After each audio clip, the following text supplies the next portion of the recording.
Hey, okay, so it's week 11. This is lecture 21, the first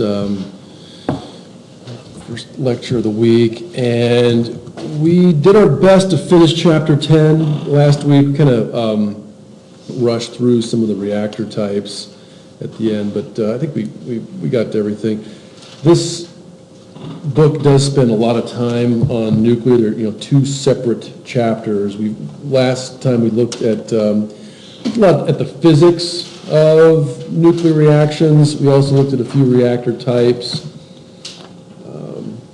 Summary 4, if I'm not mistaken, has you looking into some contemporary nuclear reactor issues. And guys, just off the top of your head, what are some of the good and bad issues with nuclear energy? Or nuclear power, I mean, obviously. Storage of what? The waste. Storage of the spent fuel is always an issue, right? That could be changing soon. I mean, the radioactive waste, well, it's still radioactive. I mean, there's still a little bit of energy there. So, different refining methods, different reactor types that use more different fuels. Yeah, the plutonium. There are plutonium reactors, obviously. Another reactor type that's gaining some traction now is the thorium reactor. I think and I don't know all the history, but I think before the nuclear reactor industry really got going, thorium was a potential candidate for the primary fuel, and I think there's in looking at some of these different papers, you sort of we've seen sort of peak oil, peak coal, peak gas, et cetera. There's also peak uranium, all of these heavy nuclei were sort of put here is not the right word, but they arrived at planet Earth a long time ago, at the formation of the planet, and they're slowly decaying, obviously, and not being remanufactured. So for us to then go and extract, mine, takes a little bit of energy. Then the waste portion comes. So dealing with waste is one issue. What's one of the benefits, potential benefits of using nuclear power, though? The emissions of fossil fuels. Yeah. So I don't know if you remember the presidential debates 4, maybe even 8 years ago. Nuclear energy was a topic, and at the same time that I think climate change was really hitting the popular press, and so the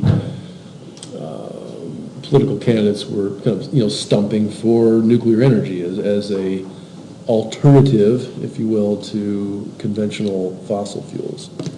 Okay, so one major benefit is the relatively modest emissions. So no CO2 emissions, or relatively small CO2 emissions, depending on what the extraction technology looks like. I mean, you're probably going to have something, it looks a lot like over at Coal Strip, giant, gosh, what are those things called? Gosh, I was just there. The lines for removing the overburden. You guys, they had a special name for it anyway. And then anyway, a lot of diesel-powered equipment digging uranium out of the ground is going to be your primary carbon footprint on that. All right. So chapter 11 really looks into the future of nuclear power. So Dave Elliott, Bob Everett, Janet Ramage. I think Ramage wrote chapter 10 as well. I'll just read a little bit from the book here. It says, it starts with a brief resume of the global state of the industry and a description of the different generators or generations of reactor design. So these designs obviously evolve. Moves on to consider various pressures on nuclear reactor operators that have led to the decline of construction. And I think we saw sort of the trajectory of construction early on, and that it's sort of peaked in a sense. Followed by consideration of available uranium resource, what happens when you use low-grade ores, and then how you might deal with the shortfall. And it moves on to nuclear safety, the 4 major accidents that have happened, even Fukushima is listed in this book, and then how to deal with this, the safety in the future. Even mentions storing waste in the environment for thousands of years. Man, it's I think the landfill's a problem. And then the final section, past the simple burner reactors, consider cost benefits of reprocessing fuel, or recycling. So it never really dies. There's always something else there to suck out of it. I was wondering why they were mentioning Fukushima here, but this is the second edition that was published in 2012. Yeah. So Fukushima was just on. This came in just after. And then, as I mentioned previously, thorium is another option, and fusion power is as well. Okay. So in 2009, there were over 400 reactors in 30 countries, 14% of global demand. That's a pretty good chunk. I mean, 14% of global demand is way larger than the renewables at this point, 14%. And we could sit down and do a little back of the envelope to calculate how many terawatts that is based on our 500 exajoule diet. It does mention savings in emissions of 2.5 billion tons. Guys, what fraction of global carbon emissions is 2.5 billion tons? Do you remember, like, based on your summary 3? Yeah. It's about half, I mean, these are some numbers what that. do we have? What was it, 30 billion? Yeah, there you go. Yeah, 30 to 40 billion. So 10%. yeah, a little less than 10%. So 14% of the electricity, and it's saving. Well, let's see. Yeah, 2.5 billion tons compared to conventional coal-fired generation. So that's just in the electricity sector. You're not going to count the transportation sector in that because, well, I haven't seen any nuclear-powered automobiles on that yet. There are nuclear-powered submarines, but you don't see them. Everybody's got to be a nuclear engineer. There you go. Okay, it says there are several countries where nuclear power provides at least a third. France, I know, is one of them.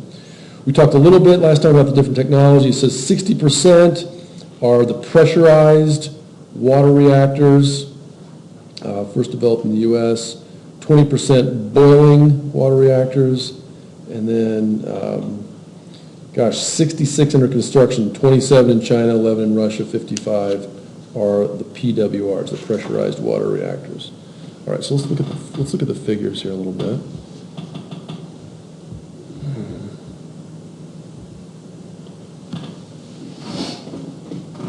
It's like nuclear power.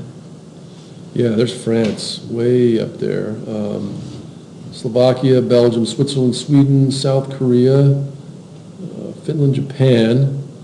Would have thought Japan would be a little larger. Germany, still quite high. The UK, US, Russia, Canada.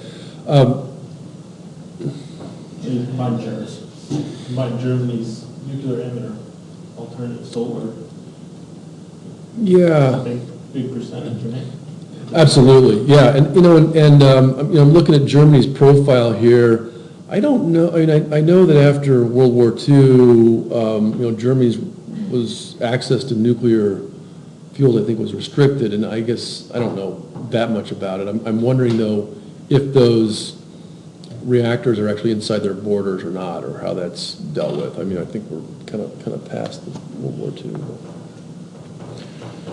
Okay, so the next figure sort of gives us more or less an evolutionary trajectory of the different types of reactors. So these Generation 1, as they're called, 1950s, 1960s, the Fermi 1, the Dresden, the Magnox, Shippingsport, I believe that's in the UK.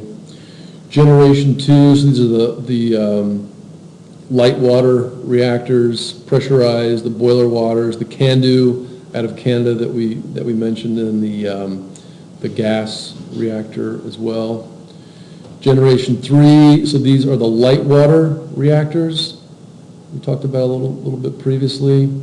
The Gen 3 Plus, so improved economics for near-term deployment.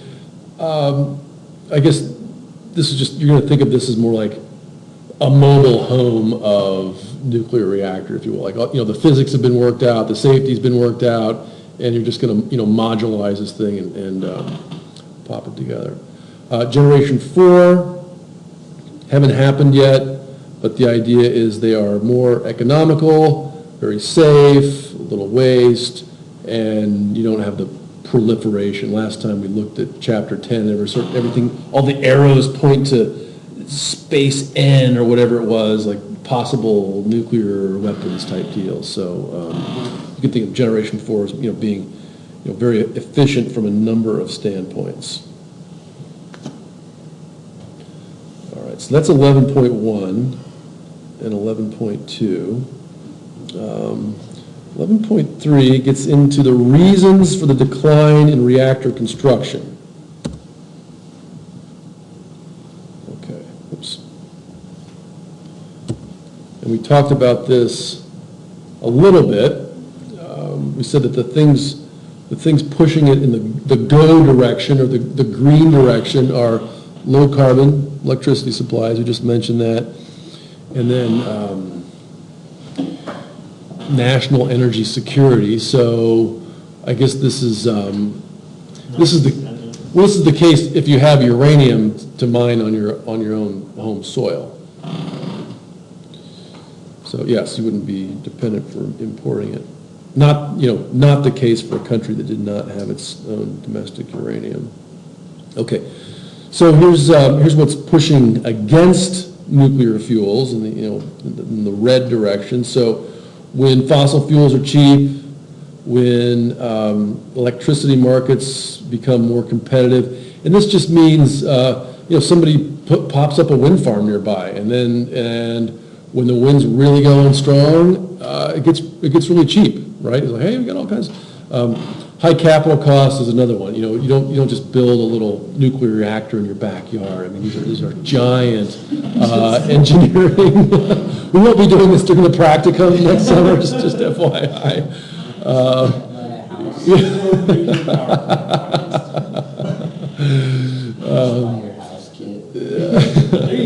There you go. There's a market for that. Down the road, though. Nuclear power plant. Who knows? Those comes in a little box like the home brewing kits. The Gen 4s. Well, the fuels. I mean, all you gotta do is boil water, right? I mean, it's really all these things are. They're just fancy water boilers at the end of the day. That something's gonna get hot, make some steam, spin a turbine.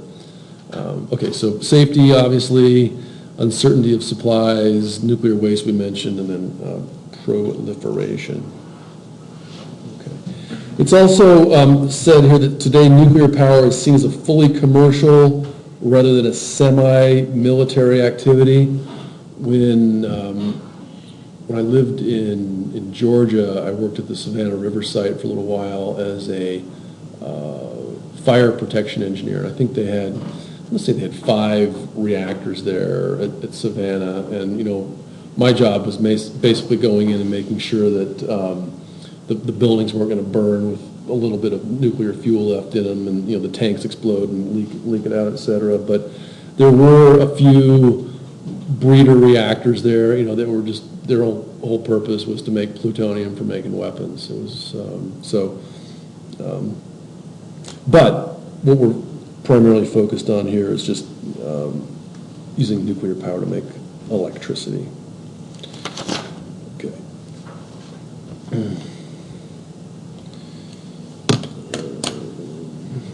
Two specific things that led to the decline of the nuclear industry were the Alaskan oil pipeline and then the North Sea oil and gas in the 70s. Made oil prices cheaper and made nuclear relatively more expensive. The Kyoto Protocol Gosh, it's actually been 1997, that's a while back. When did you guys first start hearing about global warming and climate change and all that? I'm trying to think of when it Like the millennium. came on my radar, like around 2000 maybe, yeah. When Al Gore was in the picture. Yeah, because, I mean, shoot, it was news to me, really in the early 2000s even, I think. And I was really into my nanobiotechnology. There was a lot of funding in that and engineering at the time. I guess I've always been sort of a bit of an efficiency fanatic, if you will, trying to just get not waste energy, I guess, to a large extent. So when you guys read my first paper, I was kind of scratching my head, why don't we just make renewable energy? Obviously, cost comes down to it, but then we've got this whole carbon emission problem as well. So just curious when that came on your radar. Okay. So here are a couple things to consider, and this is almost always going to be the case with big projects like this. It says in the UK, it was developed by state-owned electricity utilities. So it's in the interest of national security to make sure that your citizens have electricity in general, right? It just sort of makes life easier, more comfortable. So the initial installations are going to be state-funded rather than just some rich guy who feels, like he needs a project, right? So once the technology is set up and it's shown to be profitable, then you can see other capital coming in and becoming privatized. So there the free marketeers are mentioned.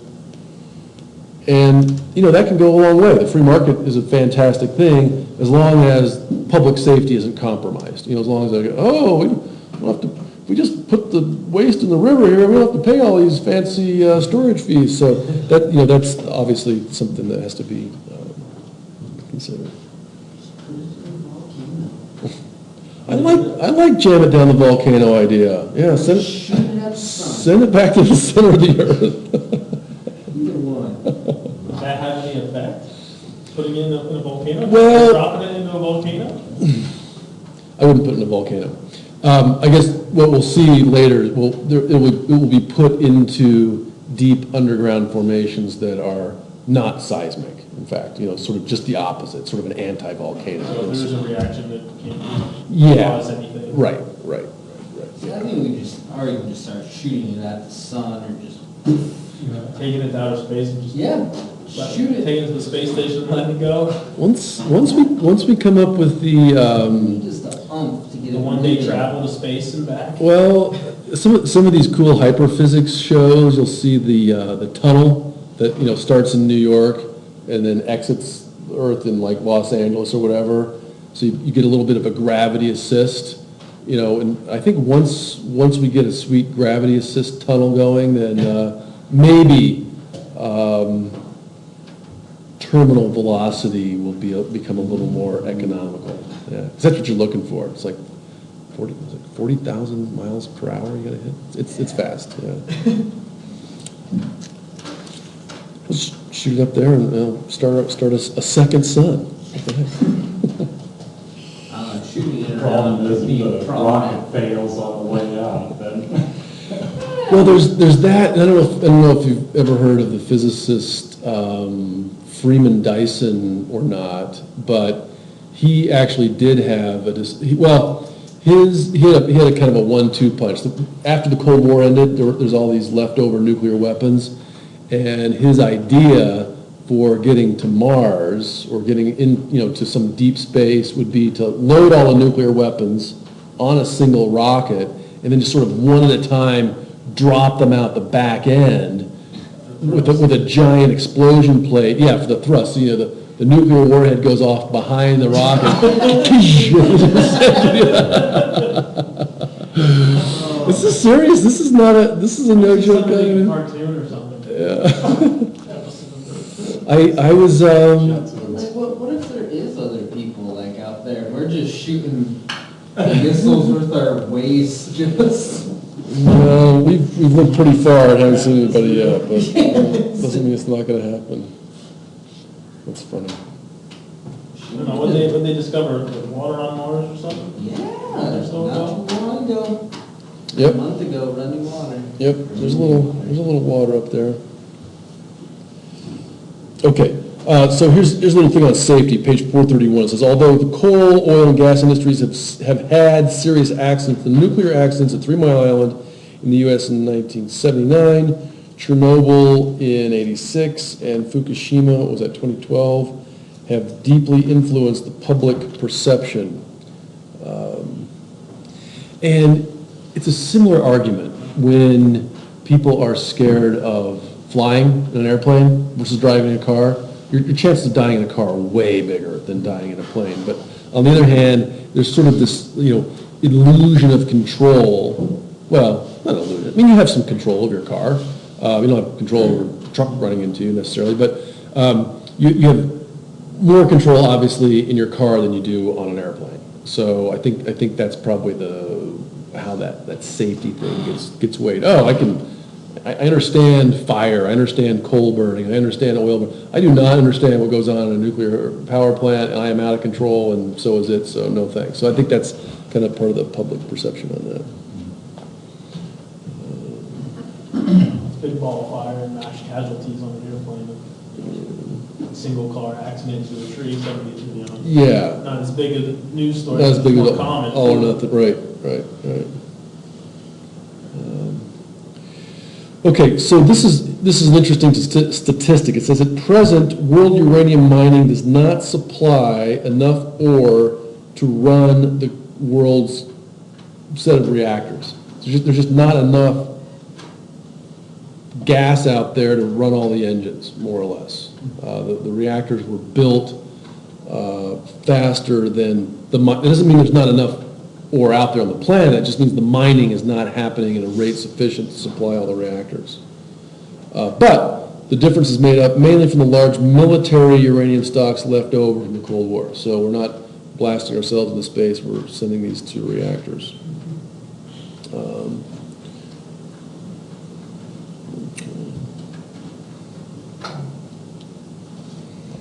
Somewhere in here, I think it talks a little bit about how much plutonium there is. All right, how are we doing on time? Okay, let's keep going. So that was 11.3. 11.4 does talk about the availability of uranium ore. So typically fueling a 1 gigawatt reactor, pressurized water reactor, so 1 gigawatt, how many homes is 1 gigawatt? How many homes of electricity? It's good to know these things.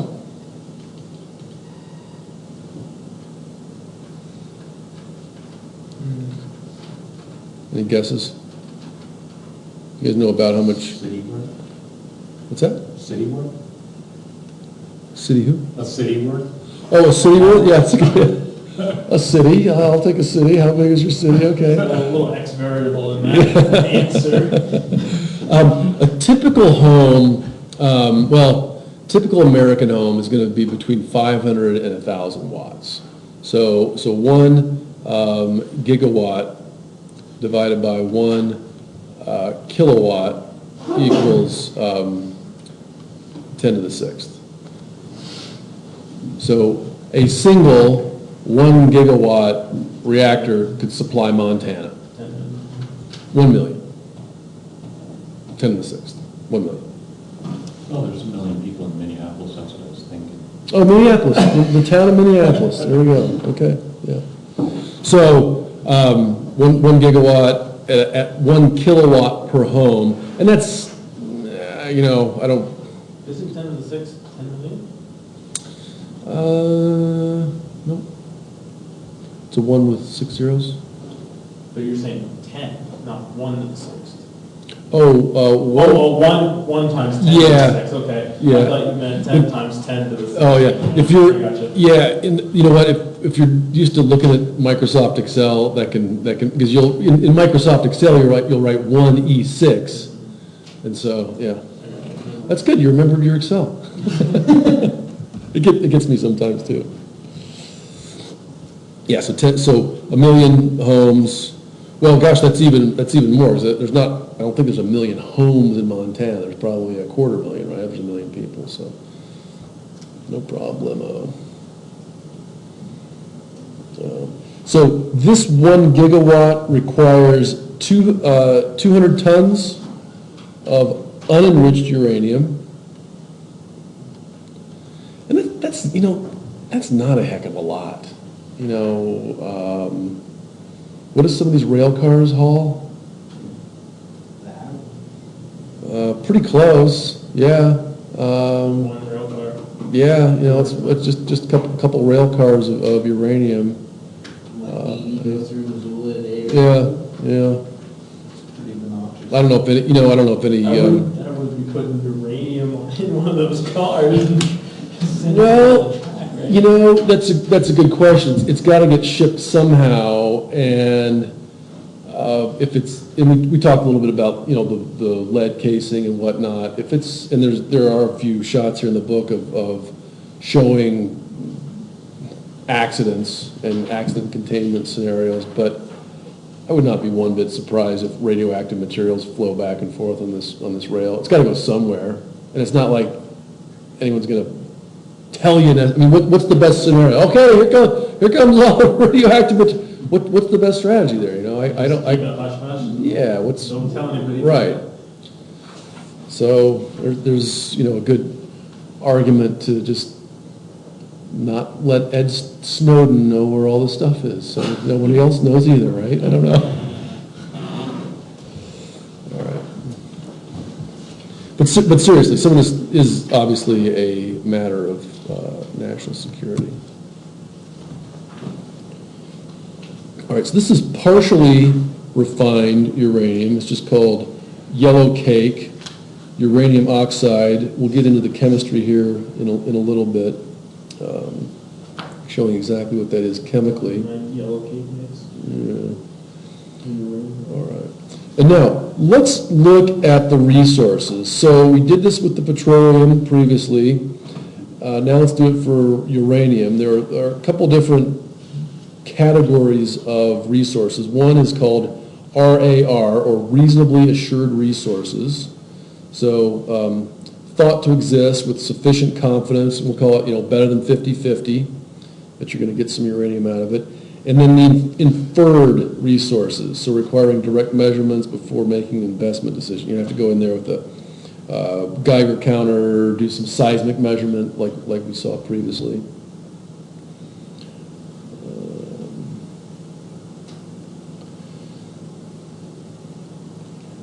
Okay, so there are a couple different cost breaks. One is less than $40 per kilogram. It's not too bad. I mean, what is that, 40 times more expensive than steel, 40 to 80. Less than 80 per kilogram, and less than 30 per kilogram. And then finally, there's another one that's even more expensive. But the idea here is it's a little bit lopsided in that a less pure ore is actually going to be more expensive. Because it's going to cost more to get, I guess, is the way I think of it. Okay, now, who's got the most? Well, Australia, it looks like, has 1,679 recoverable tons, 27% of the world's total. The U.S., where we were at 472, 7% of the world's total. Who else is down there? China is not doing too bad, 171, only 3% of the world's total. So if they're going to go gangbusters with their reactors, they are going to need to do some major importing. And where are they going to get it? Well, looking at this thing, I'm thinking Australia. Yeah. That's probably where Japan gets it, right? Yeah. Probably some Kazakhstan.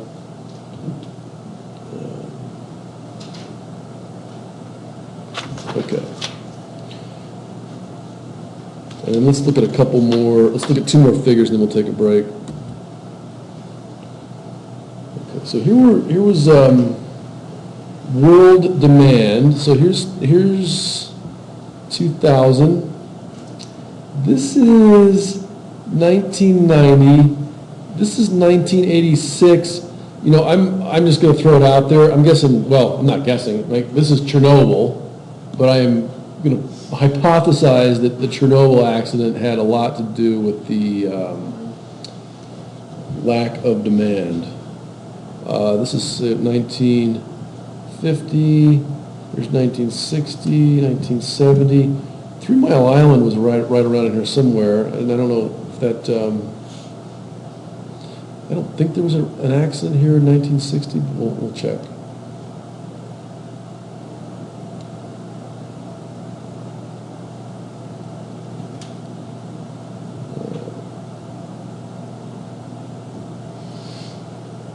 But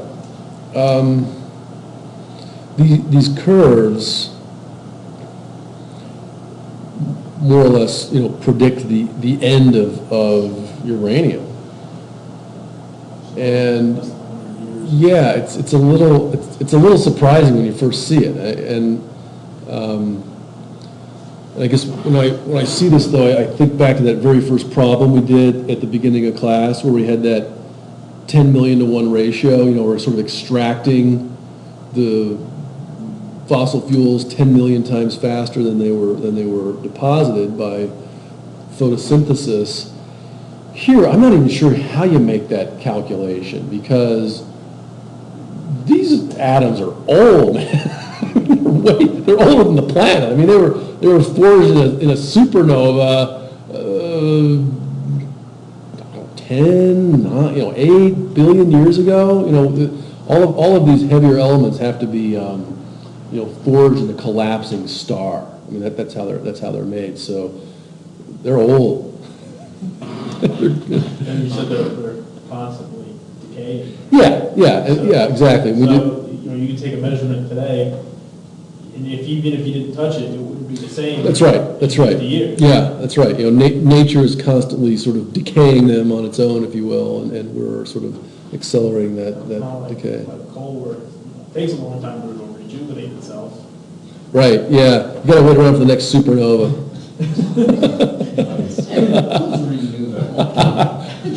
Cool. Yeah. Time frame is just a little That's right. different. That's right. I'm making some coal in my backyard right now. If I just There you go, backyard nuclear power plant, don't- backyard coal. I won't touch that compost pile. I promise. I'll have some coal for you in a few thousand years. Who wants to buy it for sale? All right. Okay. So a lot of times on the news, you'll hear of UN weapons inspectors going and looking for centrifuges overseas. This is what they look like. The reason for a centrifuge, and if you haven't seen one, from the top, you guys have been on the tilt-a-whirl at the fair, right? So it's just a bunch of tubes. And the thing is spinning around, right?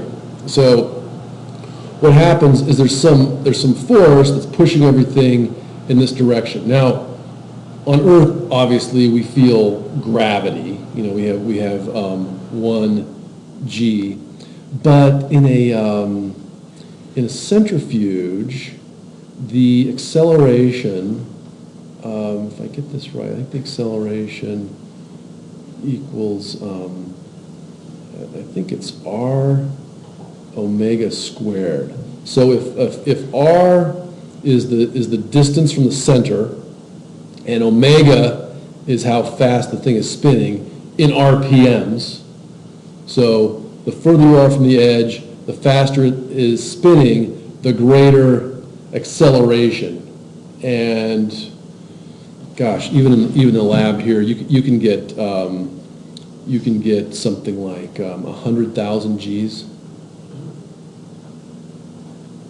And the idea here is that the more dense things, the heavier things, the 238s go this direction, the lighter things, the 235 sort of stay upstream. So it's a way to concentrate the fuel. Okay, let's How just. long do they spin it for? Oh, so the question is how long they spin? Well, it's going to be a function of a lot of things. And in fact, that's a great question because this little section is called energy return on energy invested. And we actually saw a little bit of that in the summary 1 paper. So in a poorer grade ore, you're going to have to spin it longer to get a nice high dense yield at the tip of that centrifuge tube. And then the question is, well, when do I stop? I mean, because there's no such thing as a perfect process. You're always going to have something left over, that one little molecular marble that didn't make its way all the way to the end. So I'm sure, I would hope that there would be an economist, an engineer sitting there in the plant going, hey guys, you just ran through 29 megawatt hours, and that ore you're going to get out is only going to be 15 megawatt hours of electricity. So somebody's sitting there doing that exact calculation, and it's going to be different for every single batch. So,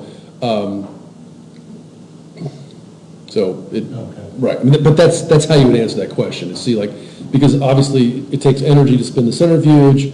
You're going to get something back, and then that's your whole energy return over energy invested, right? Yeah, good question.